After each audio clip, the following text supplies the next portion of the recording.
आदैनि 72थि birthday doctor हाज'वारि सारनि।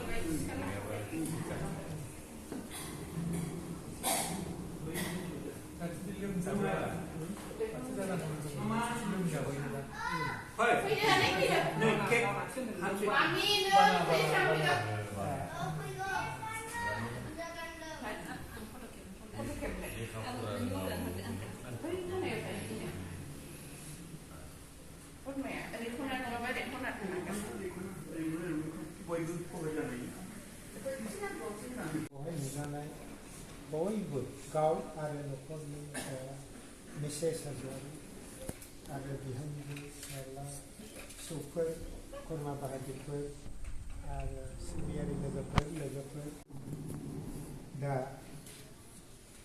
Doctor हाज'वारिखौ गावनि आखाइजोंनो नैबे जोनोम साननि केक बेखौ हानो थाखाय आङो खावलायबाय।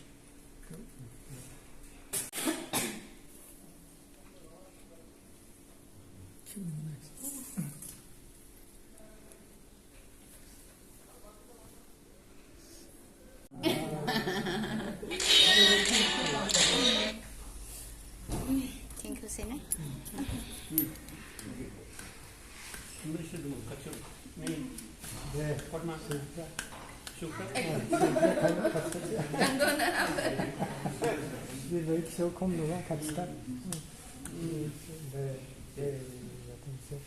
ayo sobrak tunjukkan udah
फिसा नोंथांमोन बयनिख्रुइ सिगां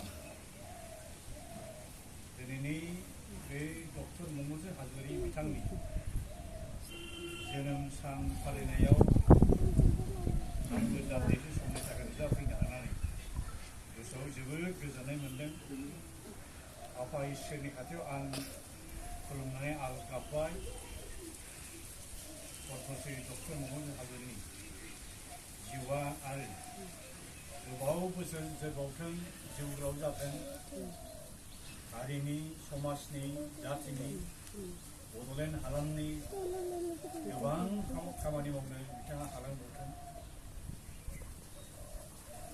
बे बोरखौ आफा इसोरनि खाथियाव आं होबाय आरो दिनैनि बे हाबाफारियाव आंखौनो सिगां बिथां पद्मश्री डक्टर मनमोहन हाज'वारि सुजुनाय The Traditional Boro Festival A Critical Study बे बिजाबखौ आंनि आखाइजोंनो बेखेवनो मोननानै आं जोबोद गोजोननाय मोन्दों। आरो बे बिजाबा डेफिनेटलि जोंनि बर' हारिनि बर'फ्रा मा फेस्टिभेल उत्सव पार्बन खुङो सारा दुनियानि मानसिफ्रा मिथिनो हासिगोन आरो बिराद गिदिर मोनसे खामानि जाबाय। ओरैबायदि दिन थारिखखौ गोरोबनानै बे बिजाबखौ बेखेवनो आखायाव लानाया बिराद मिनिंफुल, बिराद गोथौथि गोनां, सिगनिफिकेन्ट मोनसे खामानि जाबाय।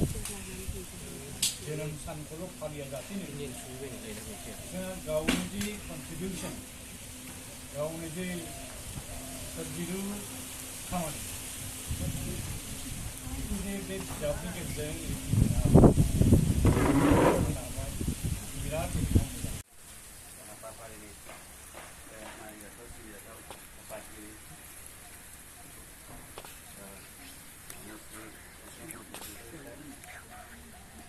लोगोसे जोंनि सिनियर सिटिजेन फरामनि नायजाथाव हारिनि माखासे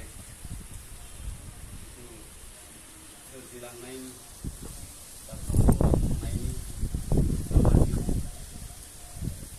बा थुनलाइयारि सायाव जिथु खामानि मावदों बिथांनि बे मावनायखौ लानानै मोनसे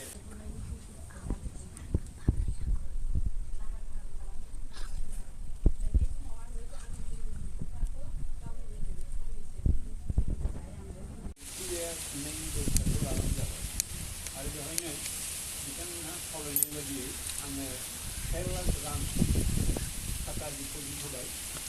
बिनि जा पर्पास मानि बिथांमोनहा इन्टारेस्ट फैगोन 7,500 बे 7,500खौ एमएड कर्सआव जाय हाइस्ट मार्क मोनगोन बिथांनो होगोन आरो आंनि बे थुनलाइ आरो सोलोंथाइ सानखुंनाय फरायनो दा बेखौ बिथांमोनहा होबाय।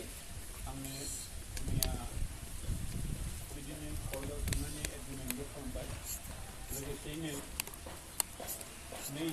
देग्लाय बोसोर थांनाय बोसोरनिफ्राय सुबोध बागसि पुरस्कार दंमोन जोंहा बागानसालि एरियायावनो गोलैयो क'क्राझार कलेजनि बेंगलि डिपार्टमेन्टनि एग्रिकालचार डिपार्टमेन्टनि आरो रिटायार जाबाय।